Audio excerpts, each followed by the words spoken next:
ఏమిటండి 7 దాడుతున్నా ఇంకా ముసుగుదని పడుకున్నారు? లేవండి. మీకు ఇలా కాదు. ఏమైపోయారు ఇలా? ఏమండి ఏమండి?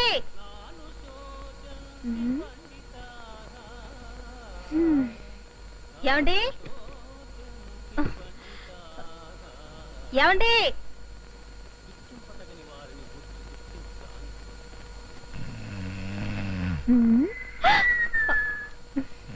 ఏమండి? ఏమిటండి స్టోర్ రూమ్ లో పడుకున్నారు? బెడ్రూమ్ లో పడుకుంటే పొద్దున్నే లేచి జాగింగ్కి వెళ్ళమంటావని. Good morning.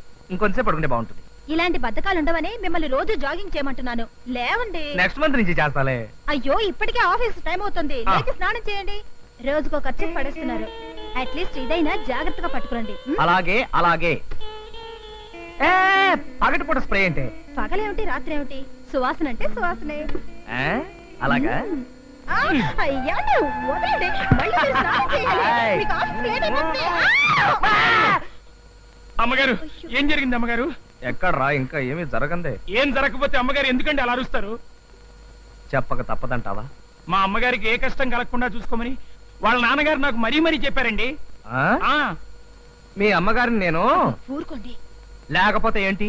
ఆ సన్నాసిగాడు సన్నాసి ప్రశ్న నన్ను అడుగుతుంటే నేను సన్నాసిలాగా వాడికి సమాధానం చెప్పాలా? ఎక్కడండి మీరు మొదలు పెట్టింది మొత్తం పూర్తిగా చెప్పందే. ఎట్లా చెప్తా? కొట్టానంటే గోప గులాబ్ జామ్ అయిపోద్ది. వెళ్ళింటి పని చేసుకోప్పా.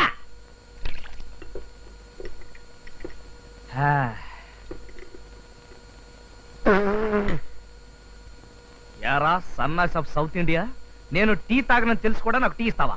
పోనీ ఒక్క పూట టీ తాగితే ఒక్క ఏమవుతుందండి? పూట కాదు, ఒక్క గంట అయినా సరే. పాలసీ అంటే పాలసీయే.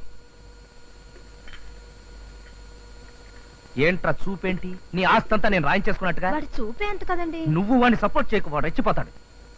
కొట్టానంటే మళ్ళీ గోప గులాబ్ జామ్ అయిపోద్ది. వెళ్ళి కారుతుడు పా.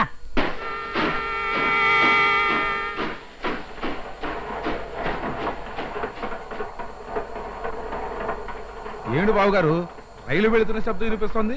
దగ్గరలో స్టేషన్ ఏదైనా ఉందా? స్టేషన్ అబ్బందా, ఇది లక్ష్మణరావు గారి ఇల్లు. ఆయన మొన్నటి వరకు రైల్వేలో టికెట్ ఎగ్జామినర్ గా ఉద్యోగం వెలగబెట్టి ఏదో వెధోపం చేసి సస్పెండ్ అయ్యాడు. అంతేకాదు రైలు శబ్దాలు వింటే తప్ప ఆ ముద్ద కూడా నోటికి దిగదు. రికార్డ్ చేసి మరీ వింటుంటాడు వాడు పేండాకుడు. ఏమిటన్నయ్యా, ఎవరైనా చూస్తే పిచ్చి పట్టింది అనుకుంటారు. అనుకునే అమ్మా, నాకు ఇలా ఊగితే కానీ తిన్నట్టు ఉండదు. ఉద్యోగం చేసినప్పుడు లంచాలు మెక్కి వెండి కంచాలు కొన్నారు గాని దాంట్లో ఎప్పుడైనా తిన్నారా? చెప్పా కదా నా కంచంలో తింటే తిన్నట్టు ఉండదని. కొంచెం సాంబార్ వై. పోయి పోయి.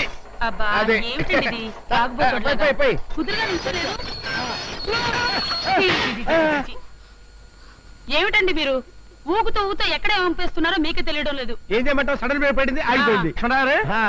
లక్ష్మణారు రండి రాజా గారు. అరే ఏమిటిదంతా? ఏం లేదండి, ఊగితే ఫట్టకమని చేజారి పడిపోయింది అనమాట. నువ్వు లోపలికి వెళ్ళి కాఫీ తీసురా. నువ్వు శుభ్రంగా క్లీన్ చేయి. అరే మీకు ఇంకా ఈ ఊపిరి జబ్బు పోలేదా? అరే నాకు కూడా వచ్చేసింది ఏమిటి? బహుశా సావాస దోషం అయి ఉంటుంది. అన్నట్టు మిమ్మల్ని ఉద్యోగం నుంచి సస్పెండ్ చేశారన్నారు, ఎందువల్ల? మరేం లేదండి, మా రైల్వే వాళ్ళు ఈ మధ్య ఏమని ప్రకటనలు ఇస్తున్నారో తెలుసా? రైల్వే ఆస్తులు మీ సొంత ఆస్తులుగా భావించండి అని. అవును, అందుకే నేను సొంత ఆస్తులుగా అక్షరాలా భావించాను. సొంత ఆస్తి అయినప్పుడు అమ్ముకునే హక్కు కూడా ఉంటుంది కదండి. ఉంటుంది కదా.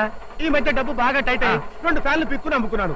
అదేదో పెద్ద నేరమైనట్టు నా ఉద్యోగం పటక్కమనిపించాను. పటక్కమనిపిస్తారు ఏమిటండి? రైల్వే ఆస్తుల్ని సొంత ఆస్తులుగా భావించి వాటిని రక్షించమని రాశారే గాని ఇలా అమ్ముకోమని చెప్పలేదుగా. ఈయన సంగతి మీకు తెలియదులేండి. ఏ మాత్రం వీలున్నా హౌరా మేల ఆఫ్ రేట్ కమ్మేస్తారు. చాలా ఊరుకో, నేను అమిత మాత్రం అవతల కొనేవాడు ఉండద్దు. అంటే కొనేవాడు ఉంటే అమ్మేద్దామనేనా? అమ్మో నా కారు గ్యారేజ్కి వెళ్ళిపోవాలి. వీరరాఘవరెడ్డి, నేను దొంగలా రాలేదు, దొరలా వచ్చా. నీ ఊరొచ్చా, నీ ఇంటికి వచ్చా, నీ నట్టింటికి వచ్చా. మీ అమ్మ నిజంగా నిన్ను రాయలసీమ గడ్డపై కనుంటే, నీ అబ్బ మరతాడు కట్టుంటే, నీ మూతి మీద నుండి మొరిచిన మీసం అయితే నన్ను చంపరా? రా. ఆ పేరులోనే సింహం ఉందిరా, దాన్ని రక్తపు జలుతో నిద్ర లేపారు. ఈ మీసంలో పగ తీర్చుకునే రోషం ఉంది. ఈ మీసంలో ఎదిరించిన వాడిని మట్టి గరిపించే రాజసం ఉంది. ఇప్పుడే ఇక్కడే మీ అందరినీ తెగ నరకపోతే